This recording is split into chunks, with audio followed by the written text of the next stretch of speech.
Alléluia, Alléluia. Voici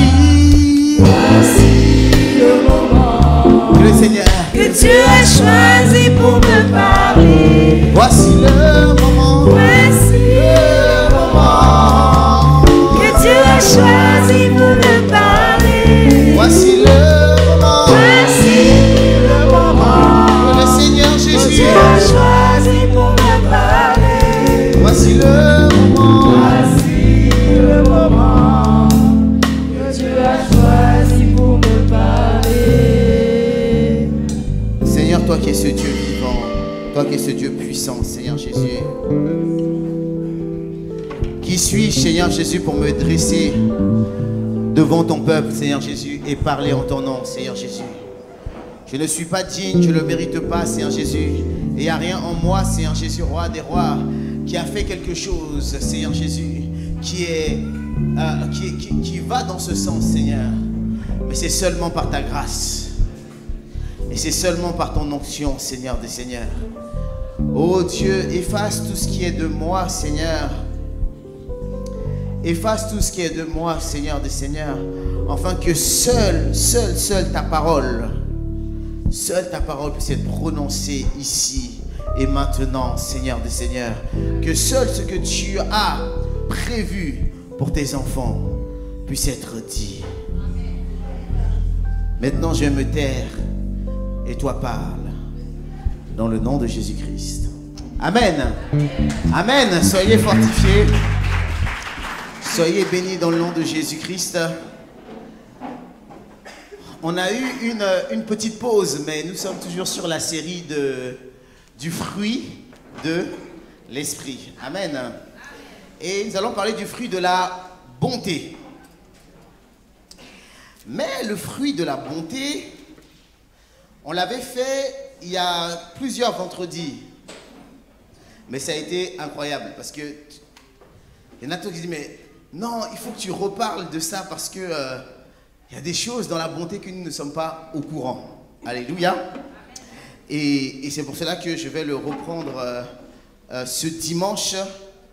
Et nous repartons dans Galates 5, 22.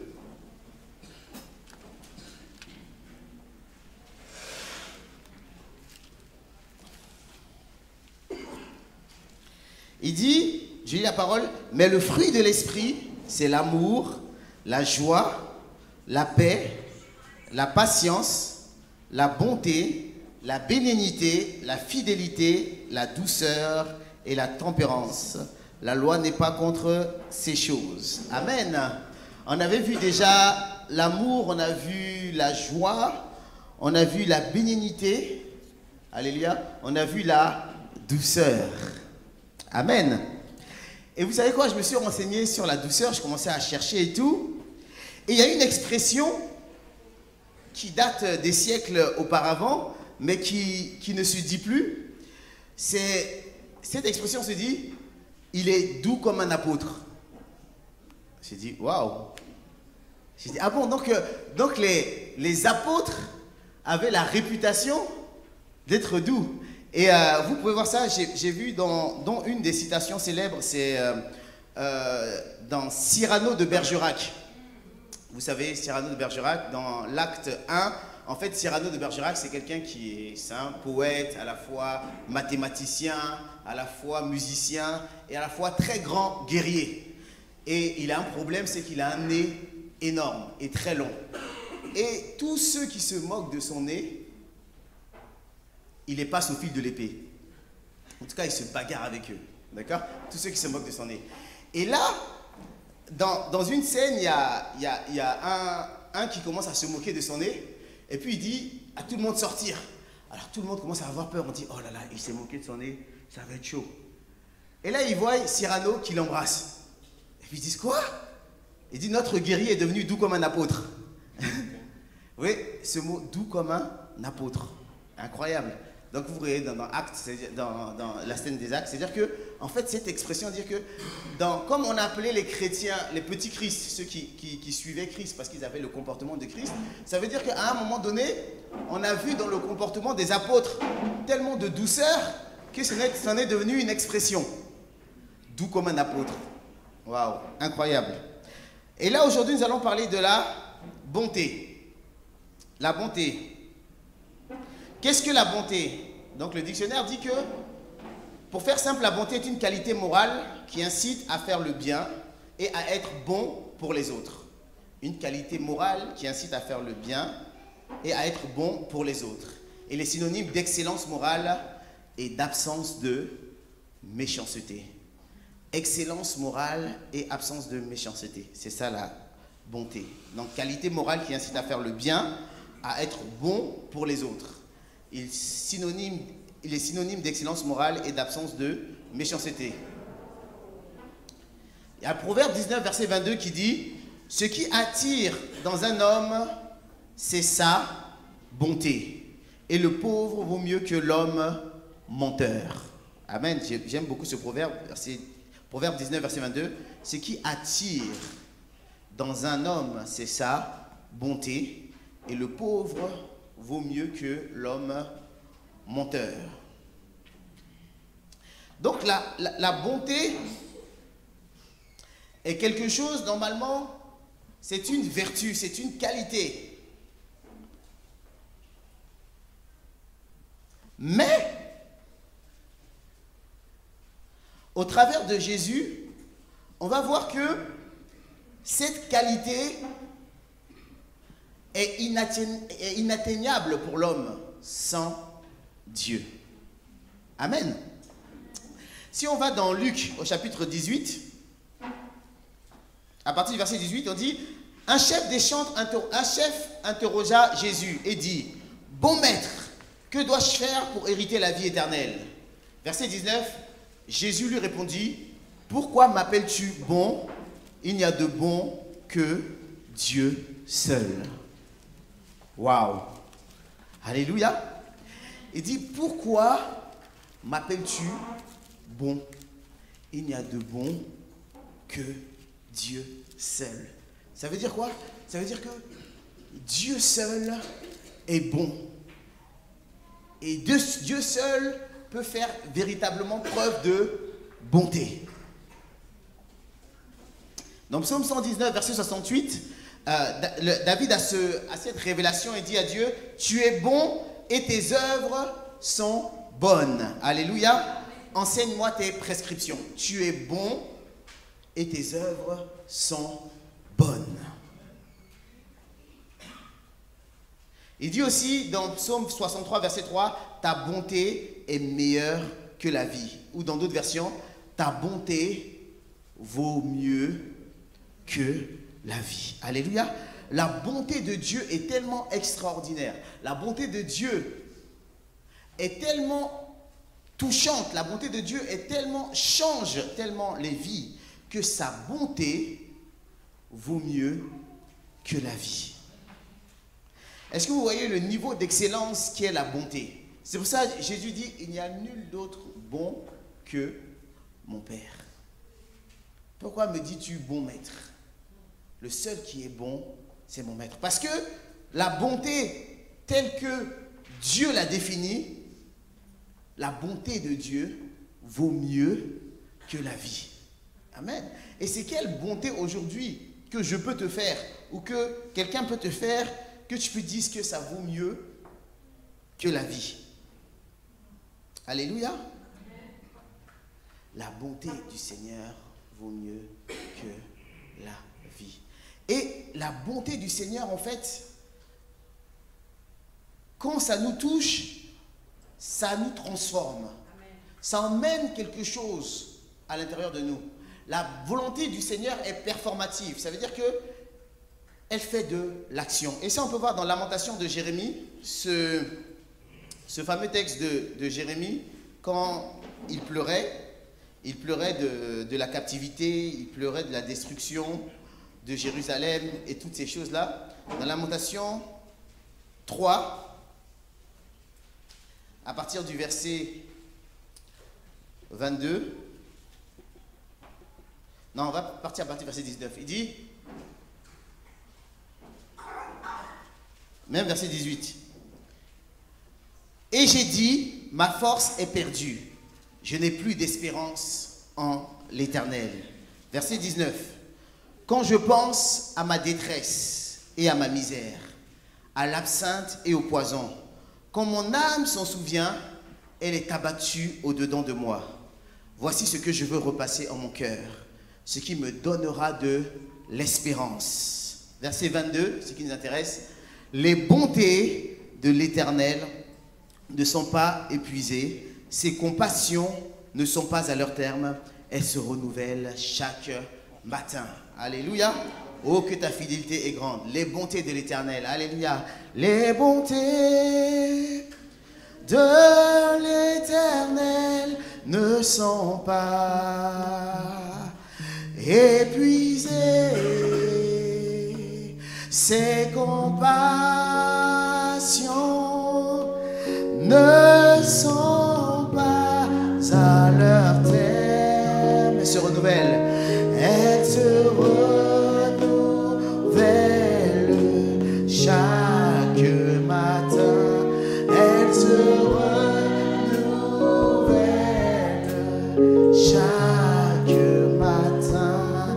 Alléluia. Verset 25 il dit: l'Éternel a de la bonté pour qui espère en lui, pour l'âme qui le cherche. Alléluia. Les bontés de l'Éternel ne sont pas épuisées. Il en a en abondance. Alléluia. Il ne s'épuise jamais. Et elles se renouvellent chaque matin. Chaque matin, les bontés de l'Éternel se renouvellent. Mais comme toute chose que Dieu fait, il donne la liberté de le prendre ou de ne pas les prendre. Alléluia. Il donne la liberté. Elles sont là. Chaque matin, les bontés sont là. À toi de les saisir ou de ne pas les saisir. Comme j'ai dit, Dieu ne force pas même pour les bonnes choses. Alléluia. Il dit, elles se renouvellent chaque matin. Les bontés de l'Éternel ne sont pas épuisées. Elles se renouvellent chaque matin. Alléluia. Et c'est à moi de dire, à ce matin, je veux saisir les bontés de l'Éternel. Alléluia. Comme David dit, je réveillerai l'aurore. Alléluia. Pour célébrer tes bontés. Pour aller saisir, pour célébrer tes bontés, je réveillerai l'aurore. Alléluia. Chaque matin, les bontés de l'Éternel sont là et sont renouvelées pour toi. Elles sont renouvelées pour moi. Elles sont renouvelées pour chacun d'entre nous. C'est à nous d'aller les saisir. Alléluia. Chaque matin, en tout cas, elles sont renouvelées. Elles sont là. C'est comme la manne.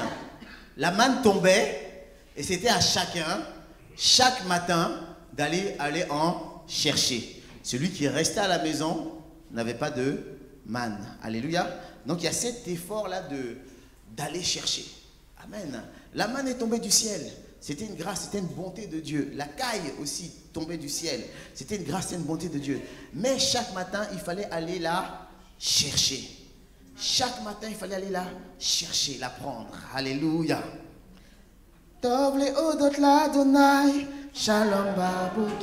Amen. Alléluia.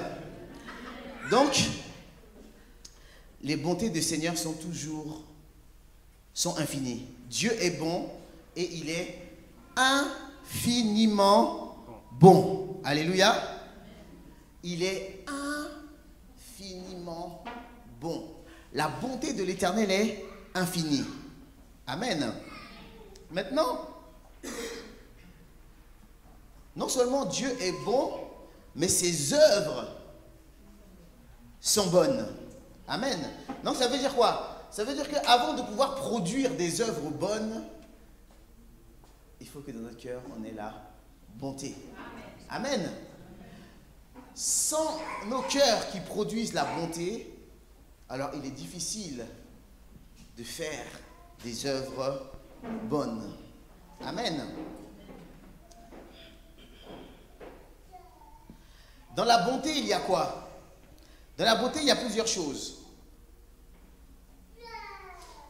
Il faut savoir ce que la bonté n'est pas. Qu'est-ce que la bonté n'est pas? La bonté n'est pas de la gentillesse. Amen.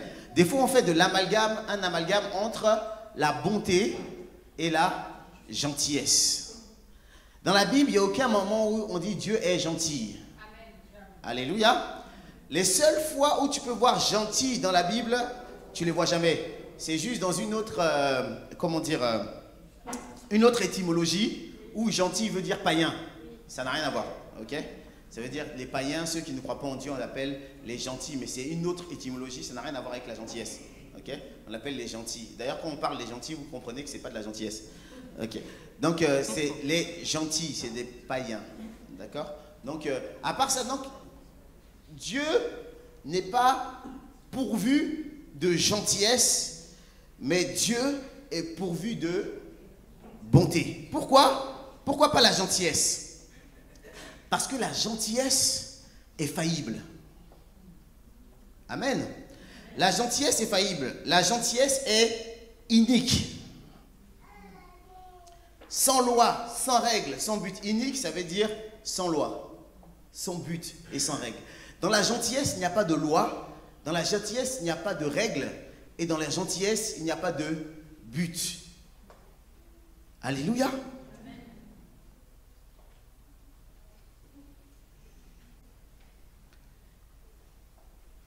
La gentillesse est inique. Ça veut dire que tu peux faire preuve de gentillesse dans le mal. Parce que la gentillesse n'a pas de loi. Tu peux faire preuve de gentillesse dans le mal. Par exemple,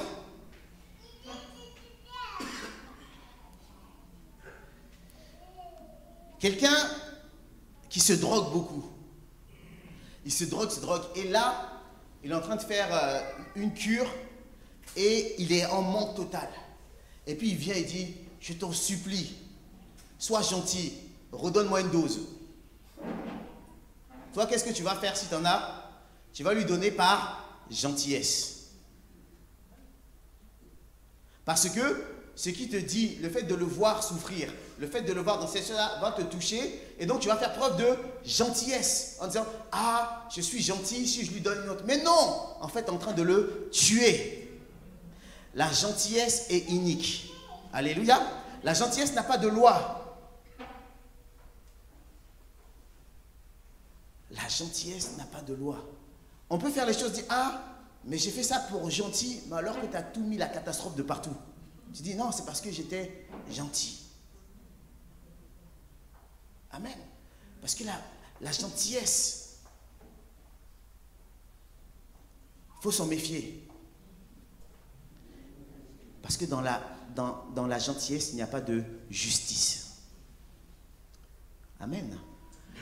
Dans la bonté de Dieu, il y a de la justice. On va voir tout ce qu'il y a dans la bonté de Dieu. Il y a la justice dans la bonté de Dieu. Parce que Romains 3, verset 9 dit, « Quoi donc nous sommes plus excellents? Nullement, car nous avons déjà prouvé que tous juifs et grecs sont sous l'empire du péché. Selon il est écrit, verset 10, « Il n'y a point de juste, pas même un seul. » Alléluia. Or, la bonté de Dieu est juste. Et donc, c'est pour ça que nous ne pouvons pas atteindre comme ça la bonté de Dieu sans l'aide du Saint-Esprit. C'est pour ça qu'il dit, pourquoi m'appelles-tu bon? Nul n'est bon si ce n'est le Père. Pourquoi? Parce que dans la bonté de Dieu, il y a la justice. Pas la justice des hommes, mais la justice de Dieu. Or, Romains 3, verset 10 nous dit que personne n'est juste. Donc personne, en fait, ne peut être bon. Alléluia. Et c'est pour ça que Jésus dit, mais pourquoi m'appelles-tu bon? Il n'y a de bon que mon maître. Alléluia. Et donc, notre aspiration aujourd'hui, c'est de rentrer dans la bonté de Dieu. Amen. Mais ne pas rentrer dans la gentillesse. Alléluia. Parce que dans la gentillesse, tu peux tomber dans le défaut de vouloir plaire à tout le monde. Si tout le monde te dit tu es gentil, si tout le monde, mais vraiment tout le monde te dit que tu es gentil, c'est que tu es quelqu'un qui est sans loi. Parce que tu as plaisir à tout le monde. Or, tout le monde n'aspire pas au même désir. Et tout le monde n'a pas le même but. Donc, si tout le monde, mais vraiment tout le monde te dit que tu es gentil, c'est que tu es quelqu'un qui est sans loi. C'est-à-dire que tu es quelqu'un qui est inique. Alléluia. Ceux qui doivent te reconnaître bon sont ceux qui reconnaissent les valeurs de Christ en toi. Alléluia. Et il est normal que ceux qui ne reconnaissent pas les valeurs de Christ en toi et sont contre les valeurs de Christ ne peuvent pas te trouver bon. Alléluia. Ils ne peuvent pas te trouver bon.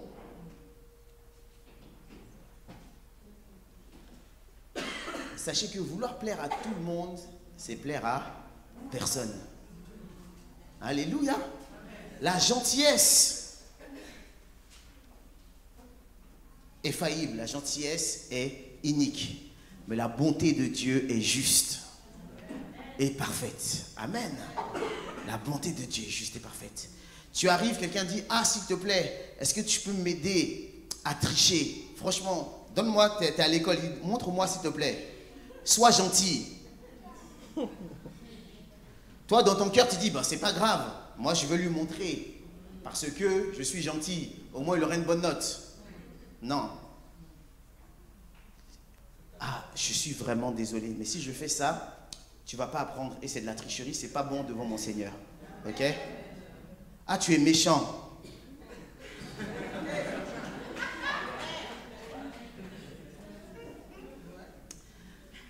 Si dans ta loi à toi du péché, te priver de tricher, c'est de la méchanceté, qu'il en soit ainsi. Alléluia. Qu'il en soit ainsi. Mais si je veux absolument que, ah lui, c'est mon ami, en plus la dernière fois quand je lui avais demandé de l'aide, il m'a aidé, donc là, c'est chaud pour lui, si je lui montre pas, si je triche pas avec lui, il va me montrer ça, c'est de la gentillesse, c'est inique. Alléluia. Il faut faire très attention. C'est pour ça que Dieu n'est pas gentil. Dieu est bon. Amen. Dans la bonté aussi, dans Psaume 83, verset 11, il dit « L'Éternel ne refusera aucun bien à ceux qui se conduisent de façon intègre. »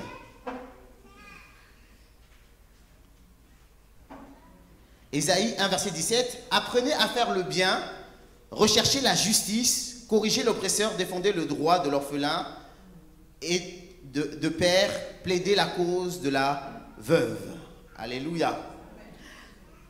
Dans la bonté, il y a l'intégrité. Alléluia. La gentillesse n'a pas d'intégrité. Elle se donne à qui au bon vouloir. La gentillesse. La gentillesse n'a aucune intégrité. La gentillesse n'a aucune loyauté. Waouh! C'est ce mot vendredi, l'autre vendredi qui a créé voilà, beaucoup de questionnements. Il dit la loyauté. Il y a une même qui m'a dit, moi je croyais que la loyauté c'était les trucs des chevaliers à l'époque. Pourquoi? Parce qu'aujourd'hui, la génération Z, c'est-à-dire la dernière génération, n'a aucun sens de la loyauté. La génération Y, ils sont entre les deux. Et j'aimerais honorer les anciens. Alléluia. Est-ce qu'il y a des anciens qui ont levé la main? Les anciens, levez la main. Levez la main. Voilà, les anciens. Voilà, les plus de... Parce que dans les anciens, il y a quelque chose qui est très important que eux ils avaient compris, c'était que la loyauté. Alléluia.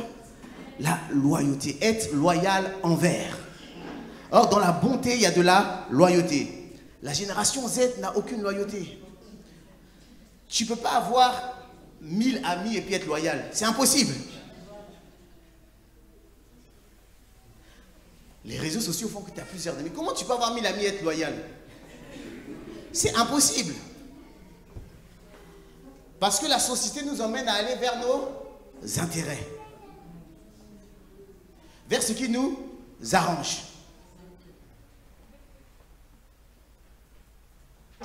ou d'être neutre? Ah, moi je suis neutre. Celui qui est neutre n'est pas loyal. Alléluia. Celui qui est neutre n'est pas loyal. Sachez-le bien. Si tu fais preuve de neutralité, tu n'es pas loyal.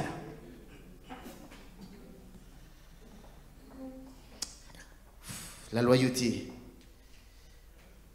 C'est quelque chose, c'est une petite gêne qui est là, mais que aujourd'hui les gens ne savent pas comment décrire. Par exemple, un exemple, je vois ça à l'école par exemple, il y a ta meilleure amie,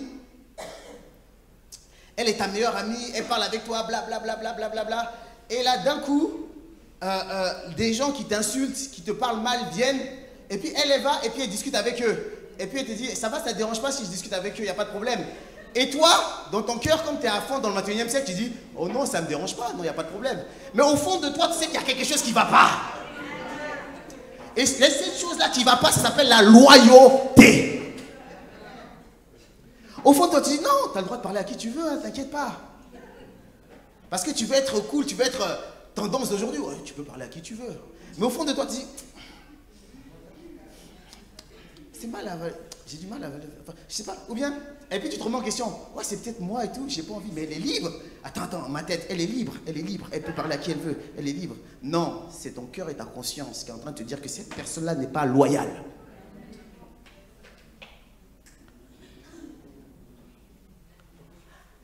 La loyauté fait perdre des relations.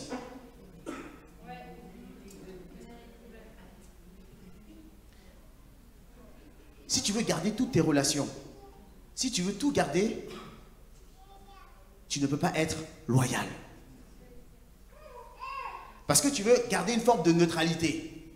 Tu veux garder une forme de non, c'est que tu n'es pas loyal. Tu n'es pas quelqu'un de fiable et loyal sur qui je peux mettre ma confiance. Tu n'es pas loyal. La loyauté fait prendre des décisions. Et je dois prendre des choix. Je dois choisir. Alléluia. Est-ce que je suis loyal envers cette entreprise ou est-ce que je suis loyal envers cette amitié? Qu'est-ce qui est plus cher pour moi? Je ne peux pas faire les deux parce que mon ami s'en va et puis va à l'encontre de cette entreprise. Mon ami même fait, comment dire déjà, un procès contre cette entreprise. À un moment donné, c'est soit je suis loyal envers cette entreprise, soit je suis loyal envers mon ami.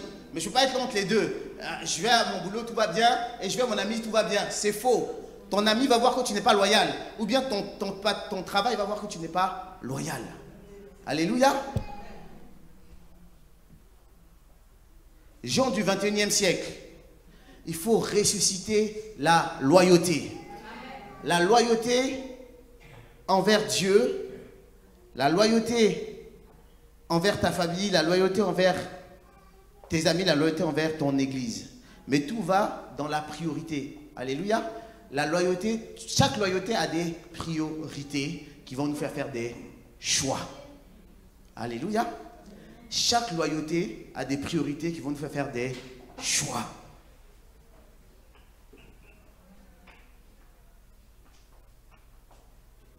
Je suis estomaqué parce que c'est ce qui se passe actuellement. Oui, tu sais quoi, je vais aller dans cette assemblée et dès que j'aurai pris ce que j'ai à apprendre, je verrai si je reste ou pas. C'est quelqu'un de loyal, ça?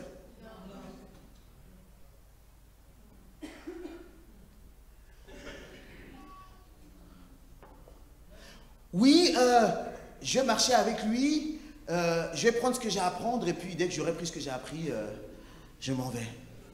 C'est quelqu'un de loyal, ça? Mais c'est ce qui se fait. C'est ce qui se fait. Aucune loyauté. Aucune loyauté. Mes frères et mes sœurs, si on veut être dans la bonté de l'Éternel, il faut ressusciter la loyauté à l'intérieur de nous. Il faut ressusciter l'intégrité à l'intérieur de nous. Alléluia. Et cette loyauté va nous faire prendre des décisions. Et cette loyauté va nous faire faire des choix.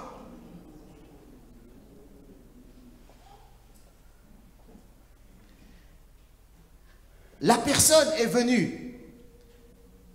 Elle a insulté frontalement ton assemblée. Elle a fait un carnage. Elle est partie.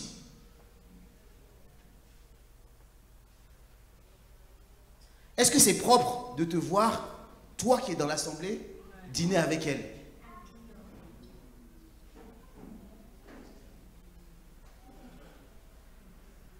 Est-ce que c'est un comportement loyal ou c'est un comportement neutre? Dans la loyauté, il n'y a pas de neutralité. Alléluia. Il faut revoir sa loyauté en te disant que, ah, ma soeur, mon frère, ce que tu as fait, ça. Maintenant, moi, je dois faire un choix. Tu peux faire le choix d'être loyal avec ton ami, hein. Peut-être que c'est ça. Amen.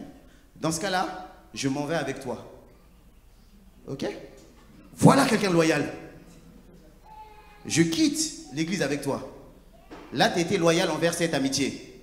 Ou bien, je reste. Mais je suis désolé, mais nos chemins sont en train de se séparer. La loyauté fait prendre des choix et fait perdre. Si tu veux gagner dans tous les tableaux, tu perdras. Si tu veux réussir dans tous les tableaux, tu perdras. Alléluia.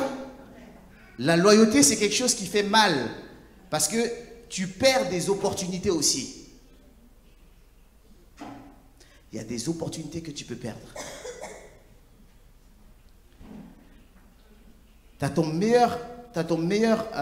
ton frère qui est en conflit avec un entrepreneur. Mais vraiment un gros conflit. Tu vois que ton frère a de la peine. Et cet entrepreneur vient vers toi et te dit, ah franchement, j'ai vu ton profil, tu serais parfait pour ce que je suis en train de faire. Je dis, ah oui mon frère, bon, c'est ma chance aussi, hein.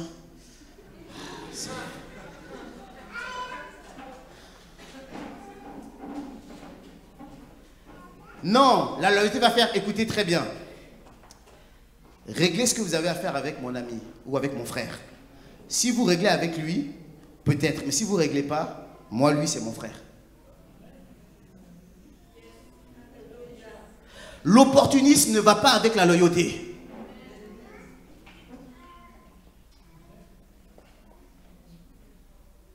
Ah, tant qu'il y a de l'argent à se faire, c'est bon. Ah, ça ne te dérange pas? Mais la personne va dire, non, t'inquiète pas, vas-y. Mais ça, quelque part, ça va le pincer. C'est ce qui va le pincer, c'est le fait que tu n'es pas loyal. Alléluia. La génération Z n'a plus aucune loyauté. Plus aucune loyauté.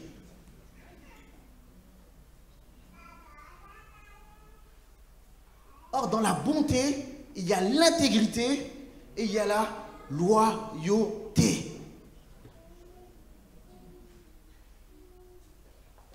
Tu sais que cette personne est en conflit avec ton frère, cette personne est en conflit avec ta soeur.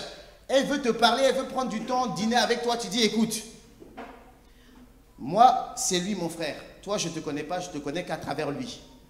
Donc, si tu veux m'inviter ou quoi que ce soit, vois avec lui. Et règle ce que tu as avec lui.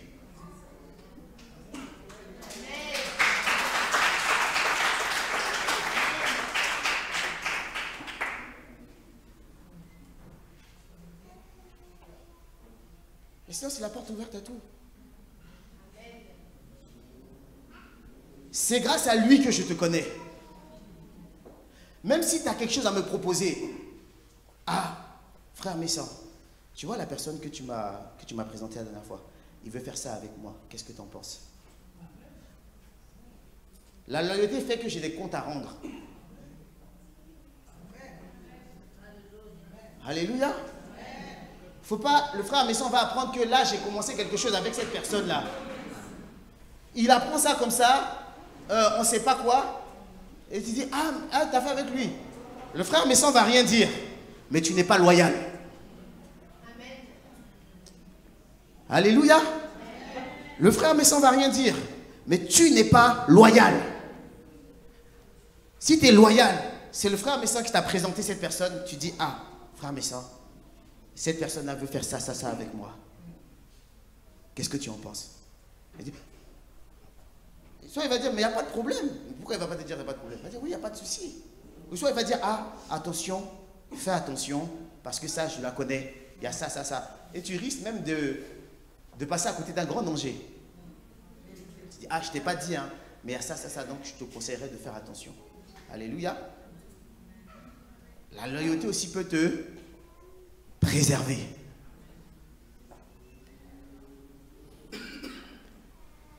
On est dans une société où il y a l'opportunisme. La neutralité et l'opportunisme font qu'on manque total de loyauté. Les vrais hommes, les vraies femmes, c'est ceux qui sont loyaux. Et quand c'est comme ça, on t'admire. Alléluia. Alléluia. Il dit non, qu'est-ce qui s'est passé? J'ai démissionné, pourquoi? Parce que je n'étais pas d'accord avec ce qu'il faisait avec toi. La personne, elle va te regarder comment? Elle dit, celui-là, c'est un ami. Celui-là, c'est un frère. C'est pas une voie facile, hein, comme je dis, la loyauté va vous faire perdre des opportunités et la loyauté va vous faire perdre des amitiés. Va vous faire perdre des connaissances. Alléluia. Mais ça vaut mieux que toutes ces choses-là. Alléluia. Ça vaut mieux que toutes ces choses-là. Ça vaut tellement mieux que toutes ces choses-là.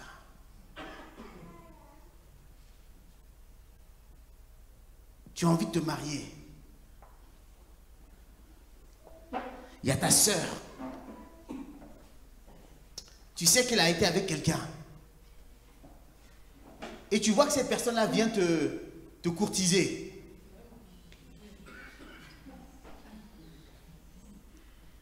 Avant de commencer quoi que ce soit, tu vas voir la personne, la fille. L'homme avec qui tu as été, il essaie de venir me courtiser. Voilà.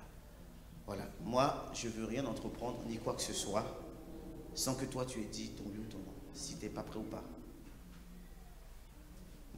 Et alors, c'est fini, c'était son tour, maintenant c'est à moi, qu'est-ce qui se passe? Mes frères, j'ai envie de me marier, c'est tout.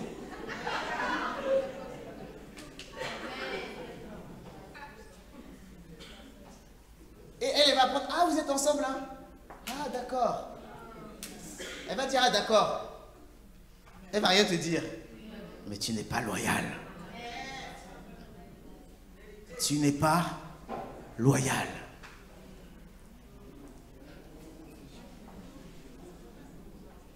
Sois loyal envers Dieu. Sois loyal envers ton église. Sois loyal envers tes frères. Sois loyal envers tes amis. C'est que dans cette dimension-là que tu peux rentrer dans la bonté de Dieu. Pas dans la gentillesse, mais dans la bonté de Dieu.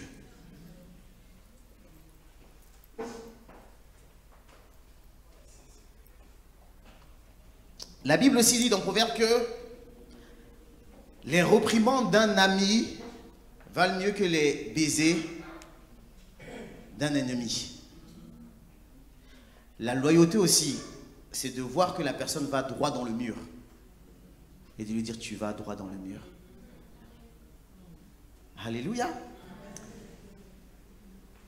C'est ça la loyauté. C'est-à-dire non, si je lui dis ça, ça va ternir notre amitié. Franchement, à chaque fois qu'on me voit, on rigole. J'ai pas envie de lui dire quelque chose qui va le... Ouais, qui va... Non, je m'amuse trop bien. Franchement, je vois trop de trucs, ça va trop casser l'ambiance entre nous et tout. Si je lui dis ça, ça va trop casser l'ambiance. Donc je vais privilégier l'ambiance. C'est-à-dire que je vais être égoïste. C'est quoi la méchanceté finalement? La méchanceté, c'est de l'égoïsme, tout simplement. C'est ça, c'est de penser qu'à soi. C'est ça la méchanceté. Il n'y a rien d'autre que la méchanceté. La bonté est toujours liée au fait de faire du bien à autrui. Donc finalement, si la bonté c'est ça, c'est quoi alors la méchanceté? La méchanceté, c'est de penser qu'à soi et qu'à son intérêt. Quand on dit tu es méchant, ou bien tu as été méchant dans cette situation, c'est parce que tu as pensé à ton intérêt. Si le diable a été méchant, c'est parce que s'il a voulu faire ce coup d'état, c'est parce qu'il a pensé à ses intérêts. C'est l'égoïsme. La véritable méchanceté, l'origine même, la source de toute forme de méchanceté, c'est l'égoïsme. Si tu penses à l'autre, il y a des choses que tu ne feras pas. Alléluia. Le fruit de l'esprit, il y a la bonté. Dans la bonté, il y a la justice, il y a l'intégrité, il y a la loyauté.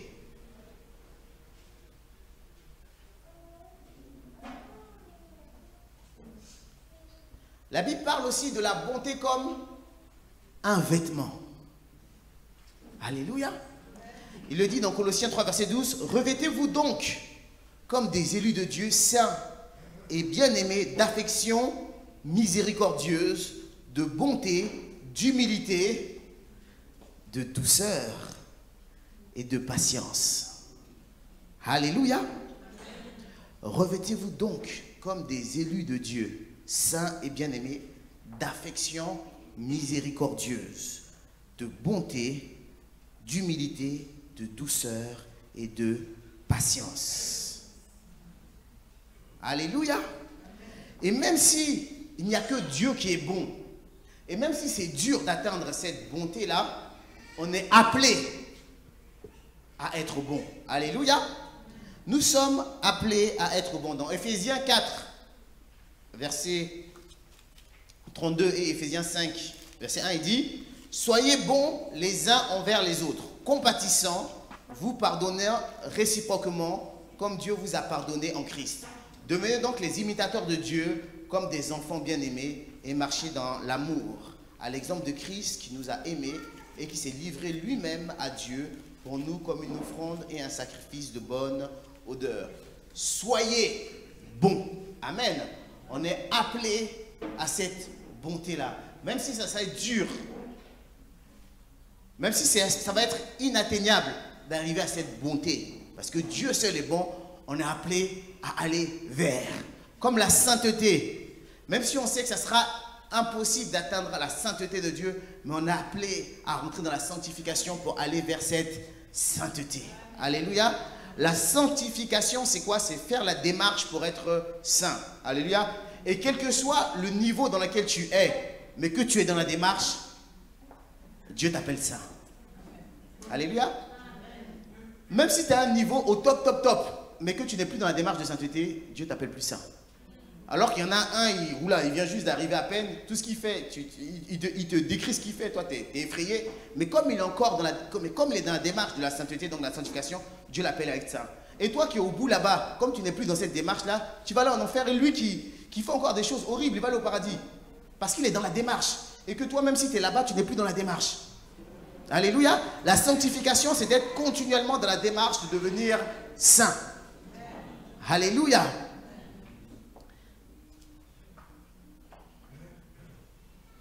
La bonté aussi est miséricorde, Dieu. Comme on a vu dans ce qu'il fallait revêtir dans Colossiens 3,12. La bonté de Dieu est miséricorde, Dieu. La bonté de Dieu pardonne. Alléluia. La bonté de Dieu pardonne. Et il y en a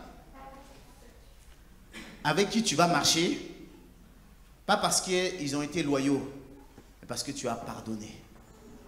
Alléluia. C'est la seule raison pour laquelle vous marchez encore ensemble. C'est parce que tu as eu un cœur miséricordieux.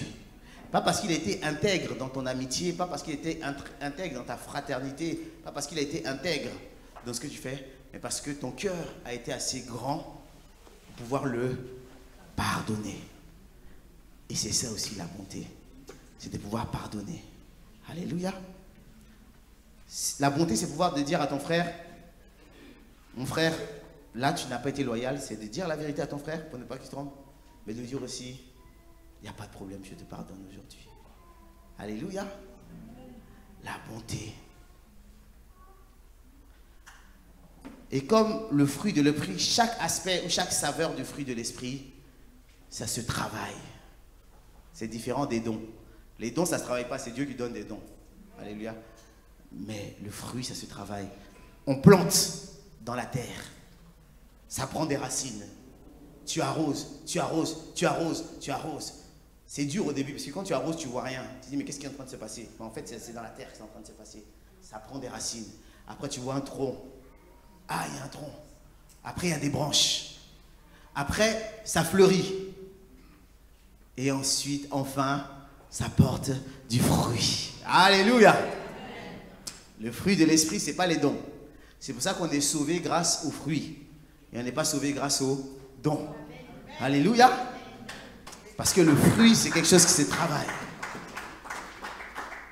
Et la bonté de Dieu, qui est inégalable, il y a tous ces aspects-là.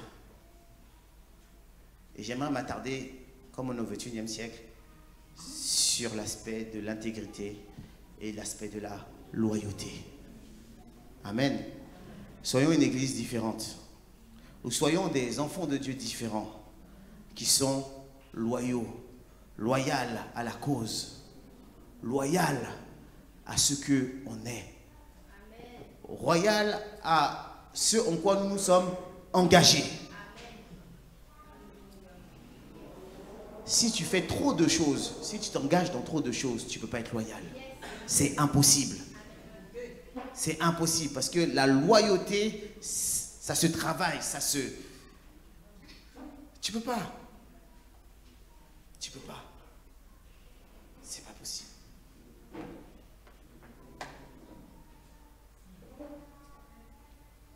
Redonnons la valeur au sens de l'amitié, parce que la Bible dit qu'il n'y a pas de plus grand amour que de donner sa vie pour un ami. Or, on a perdu le sens de l'amitié avec les réseaux sociaux. Un ami, c'est quelqu'un qui est là quand tu as besoin. Alléluia. Un ami, c'est quelqu'un avec qui tu es loyal. Un ami, c'est quelqu'un sur qui on peut compter. Ce n'est pas une connaissance. Je pense qu'on en fait un amalgame entre ami et connaissance. Et Jésus veut devenir nos amis. Alléluia, notre ami. Jésus veut devenir notre ami. Jésus veut devenir notre ami. Amen. On va se lever ensemble.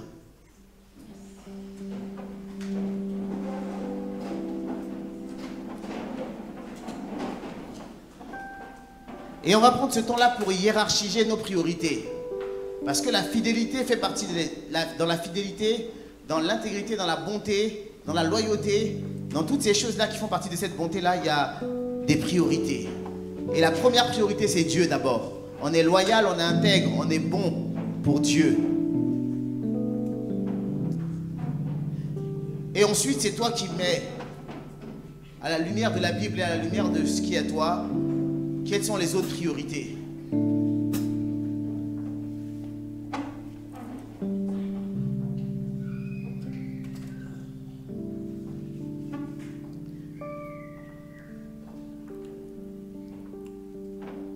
Oh Dieu, crée en moi un cœur pur.